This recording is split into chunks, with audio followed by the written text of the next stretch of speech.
Welcome to universe study. I am Priyanka Sharma. हम यहाँ पर यूजीसी नेट एग्जाम 2021 की प्रिपरेशन कर रहे हैं। All the previous year questions of artificial intelligence. इसके पहले दो वीडियोस पार्ट 1 एंड पार्ट 2 हमने आर्टिफिशियल इंटेलिजेंस के वीडियोस पे बनाए हैं। पार्ट 1 में सिंपल क्वेश्चंस है of artificial intelligence and part 2 में किसी प्रॉब्लम्स को लेकर के means end analysis problem, constant satisfaction problems, इनके ऊपर हमने वीडियो बनाए हैं। ये वीडियो हमारा सर्च टेक्निक्स के ऊपर है। हम इसे थोड़ा सा डिस्कस करने के बाद में इसके सारे प्रीवाइक्यूज करेंगे। यहाँ पर देखो search techniques. Search techniques that means artificial intelligence में हम कोई भी वर्क करते हैं तो टेक्निक्स यूज करते हैं। और सर्च टेक्निक दो टाइप की होती है, मेनली इन्फॉर्म्ड एंड अनइन्फॉर्म्ड। जैसा कि हमको समझ में आ रहा है, इन्फॉर्म्ड दैट मीन्स जिसमें हमारे पास में कुछ इन्फॉर्मेशन होगी, और अनइन्फॉर्म्ड यानी हमारे पास में कुछ भी इन्फॉर्मेशन इसमें नहीं होगी। इन्फॉर्म्ड यानी इन्फॉर्मेशन होगी और अनइन्फॉर्म्ड यानी इन्फॉर्मेशन नहीं होगी। एंड गेम प्लेइंग ये हम बाद में डिस्कस करेंगे। अनइन्फॉर्म्ड को ही ब्लाइंड सर्च, ये सारे अनइन्फॉर्म्ड के नाम है, और इन्फॉर्म्ड के ये नाम है, ह्यूरिस्टिक सर्च, इंटेलिजेंट, तो ये सारे इन्फॉर्म्ड सर्च टेक्निक के नाम है। ये सारे नाम याद होने चाहिए क्योंकि एग्जाम में किसी भी नाम को लेकर के आ सकता है क्वेश्चंस।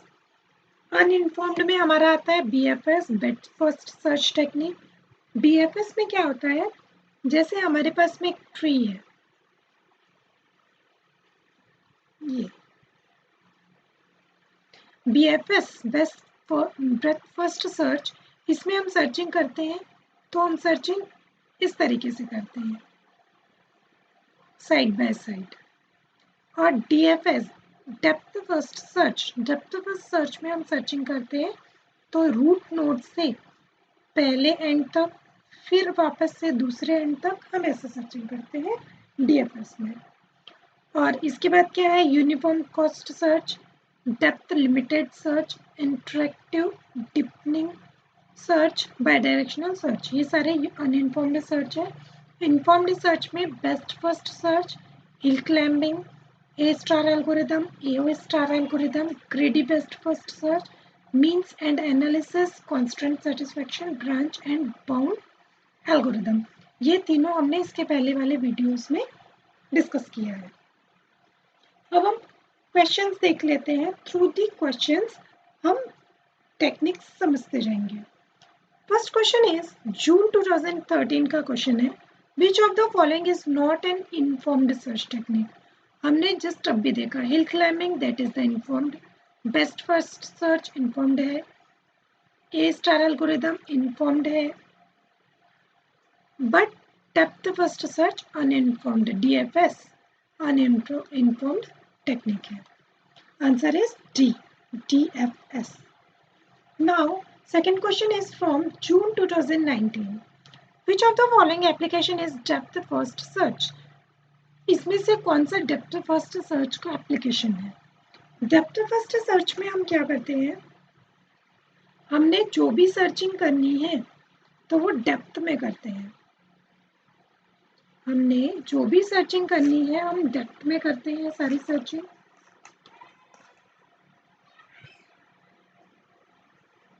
और topological short first option and second option strongly connected components. यहाँ पर जो कंपोनेंट्स होते हैं वो ऑफकोर्स स्ट्रांगली कनेक्टेड होते हैं। स्ट्रांगली कनेक्टेड दैट मीन्स ये, जैसे कि ये हमारा ग्राफ है, ये तो ये जो है इसे कहते हैं हम strongly connected components. And topological sort यानी लीनियर ऑर्डर में जो रहता है उसको कहते हैं टोपोलॉजिकल सॉर्ट। तो हमारा ये इसका आंसर होगा option number 3, both topological short and strongly connected component. दोनों ही DFS के एप्लीकेशन है। वैसे तो बहुत सारे एप्लीकेशन होते हैं बट यहाँ पे दो दिए हुए हैं और दोनों ही DFS के एप्लीकेशन हैं। Now next question is in heuristic search algorithm. Heuristic search मतलब इन्फॉर्म्ड सर्च जो हमने देखा था, जिसका नाम एक और इन्फॉर्म्ड सर्च है, यहाँ पे दिया हुआ है ह्यूरिस्टिक सर्च। नाम से ऐसे लगता है कि पता नहीं कौन सी सर्च टेक्निक आ गई है, बट इन्फॉर्म्ड सर्च और ह्यूरिस्टिक सर्च एक ही होता है। इन heuristic search algorithm in artificial intelligence, if a collection of admissible heuristic H1 to Hm is available for a problem, admissible means क्या होता है,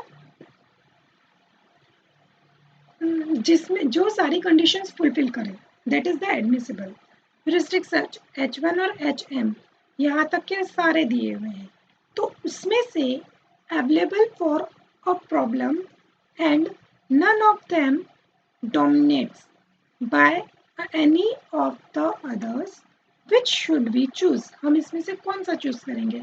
हमारे पास में H1, H2, H3, H4 up to Hm ये सारे ही एडमिसिबल ह्यूरिस्टिक है, ये सारे ही कलेक्शन, बट हम इसमें से कौन सा चूज करेंगे? सबसे ज्यादा वाला, मैक्सिमम। यदि H3 मैक्सिमम होगा तो हम H3 को चूज करेंगे, तो हमारा आंसर क्या होगा? Max H1 to Hm। ये सारी टेक्निक्स जब हम यूज करते हैं तो हम सबसे ज्यादा बेनिफिशियल टेक्निक, बेनिफिशियल आंसर, सबसे ज्यादा गोल जिससे मिल सके वो वाला आंसर, मैक्सिमम पॉसिबल आंसर ही हमेशा हम सेलेक्ट करते हैं। Now next question is from December 2018, consider the following statement. S1, a heuristic is admissible if it never overestimates the cost to reach the goal state. ओवरएस्टिमेट मतलब क्या होता है? मतलब जैसे हमें पेन खरीदनी है, पेन का कॉस्ट है 5 रुपीज, हमने कंसिडर कर लिया कि पेन का कॉस्ट होगा 10 रुपीज, हमें नहीं मालूम है पेन का कॉस्ट कितना है, बट हमने 10 कंसिडर कर लिया, that is the over estimate, हमने कॉस्ट को ओवर एस्टिमेट कर दिया। तो यहाँ पे क्या बोला है हमारा कि a heuristic is admissible if it never overestimate. Admissible that means जो वैल्यू सेटिस्फाइड होती है, हमने ओवर एस्टिमेट नहीं किया, हमने 5 यदि मान के चला कि इसका एस्टिमेट 5 है, तो ये नेवर ओवर एस्टिमेट हो गया और ये हमारा गोल स्टेट पे हम पहुंच गए, तो ये हमारा होगा correct. Statement number second, a heuristic is monotonous. Monotonous means never changing, जो चेंज नहीं हो सकता। If it follows triangle inequality property, triangle inequality property that means ये हमारा ए बी सी तीन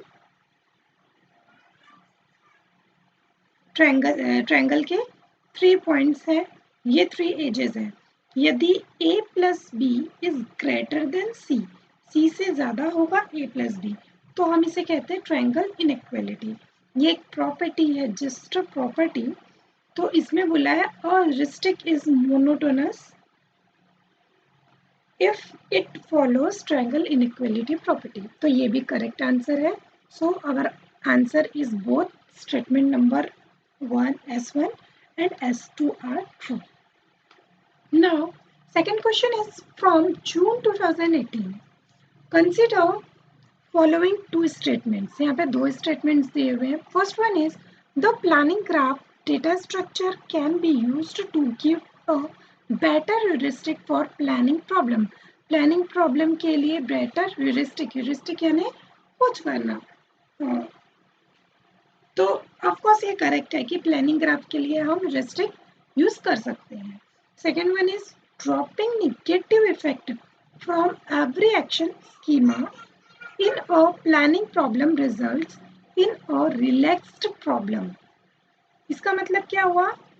ड्रॉपिंग नेगेटिव इफेक्ट, यदि नेगेटिव इफेक्ट आ रहा है for every action schema, her action में नेगेटिव इफेक्ट आ रहा है, हम वहाँ पहुँच नहीं पा रहे हैं, in a planning problem result is in a relaxed problem, तो ये भी करेक्ट है। हमारा क्या होगा? Option both S statement S1 first and second both are true.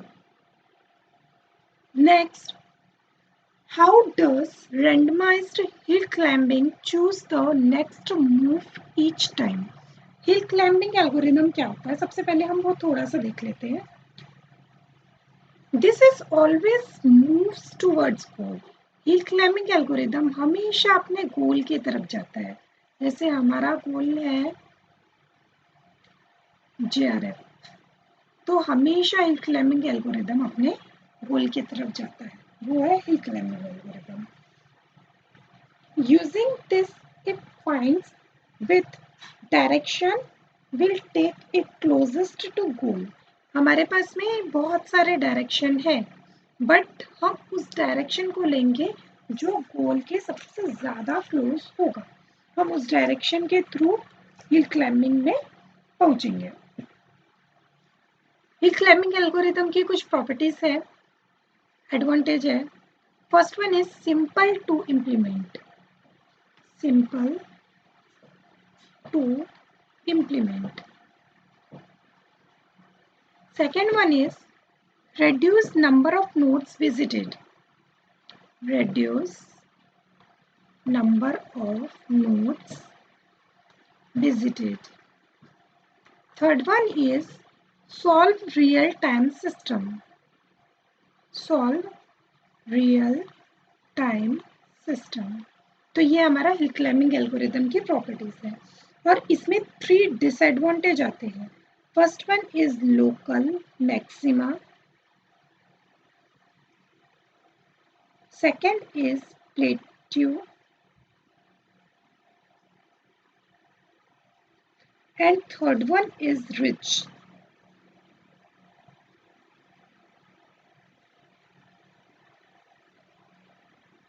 हमारा क्वेश्चन क्या कह रहा है?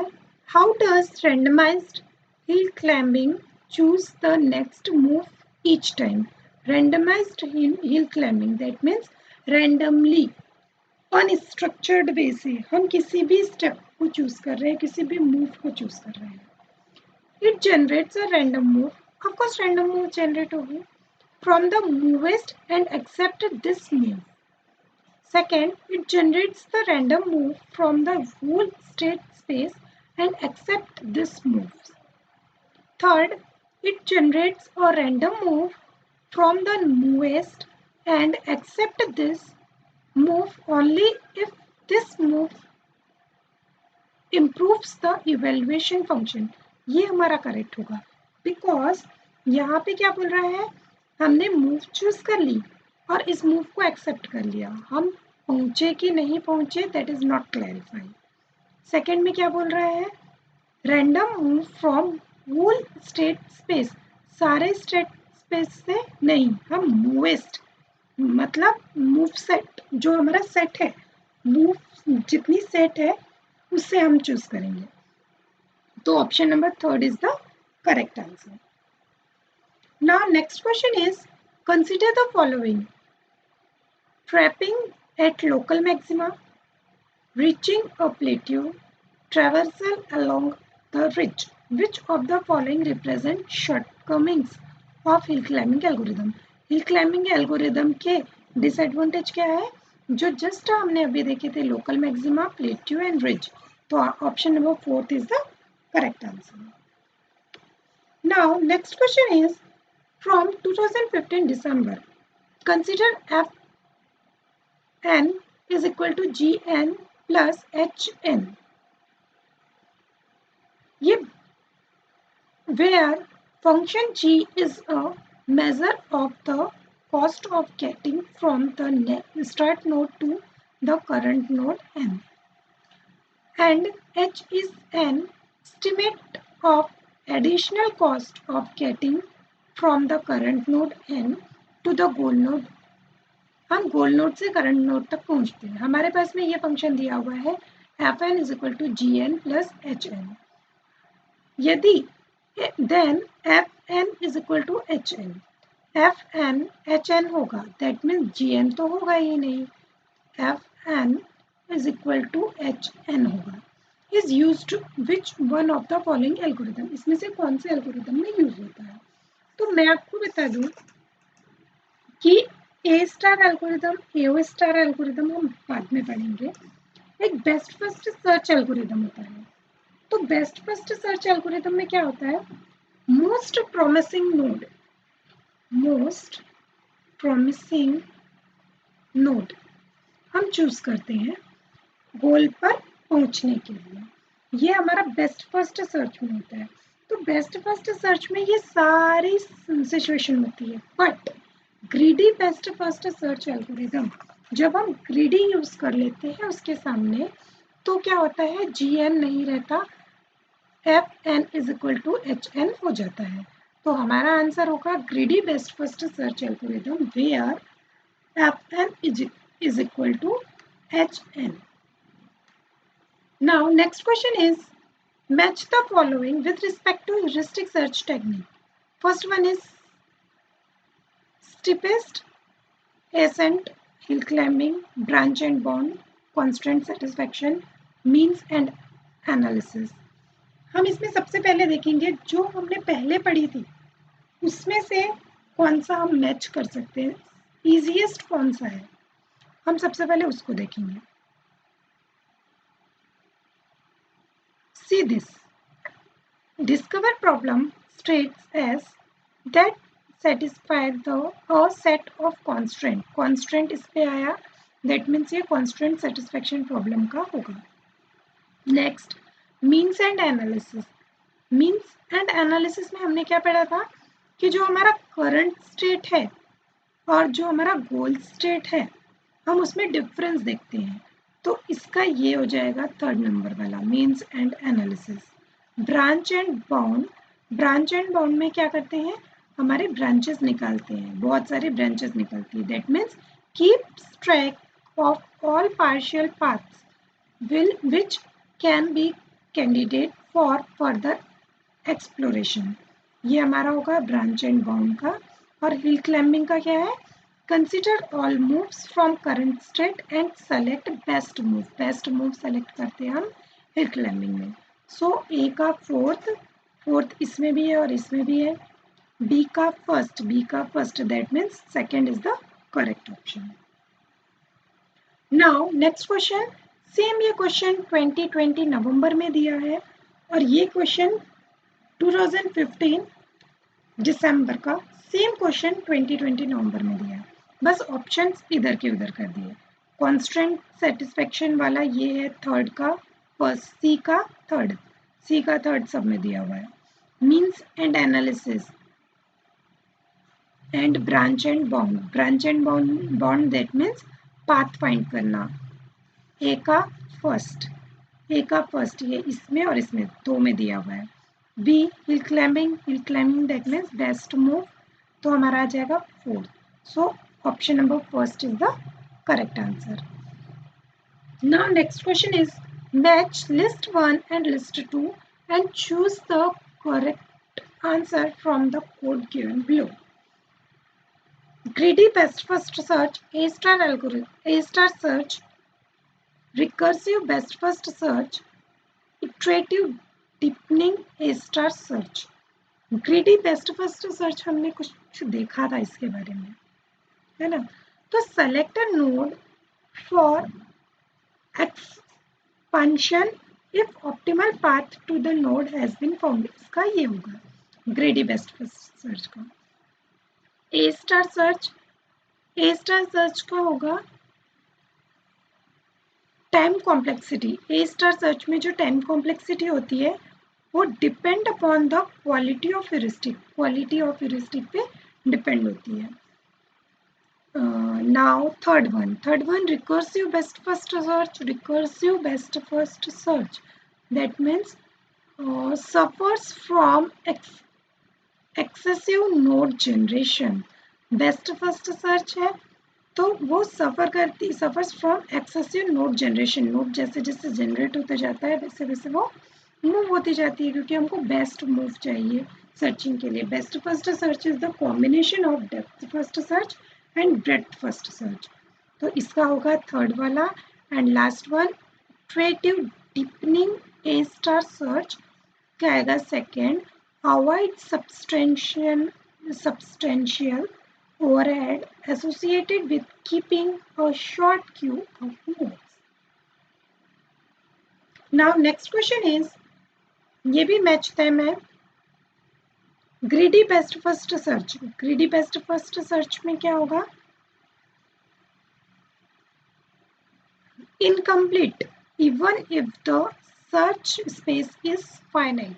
इनकम्प्लीट होता है जब सर्च स्पेस हमें फाइनाइट नहीं हो, मतलब H F N is equal to H N, finite नहीं है तो वो इनकम्प्लीट होगा, ये फाइनाइट नहीं है दैट मीन्स वो इनकम्प्लीट होगा। A star algorithm space complexity too high, just अब भी देखा था हमने। रिकर्सिव बेस्ट फर्स्ट सर्च में फर्स्ट वाला आएगा, space complexity is O D and SMA star that means ये ए स्टार एल्गोरिदम का फर्दर टाइप है, ए स्टार एल्गोरिदम से जनरेट होता है SMA स्टार। तो इसका आएगा हमारा थर्ड वाला, that is the optimal if optimal solution is reachable, otherwise returns the best reachable optimal solution। इसके बाद के टॉपिक्स में, इसके बाद के क्लासेस में हम ए स्टार एल्गोरिदम को डिटेल में देखेंगे। मोस्ट ऑफ क्वेश्चंस हमारे ए स्टार एल्गोरिदम से आए हुए हैं। If you are new to this channel, then please subscribe to the channel and click the bell icon for all the latest update. Thank you.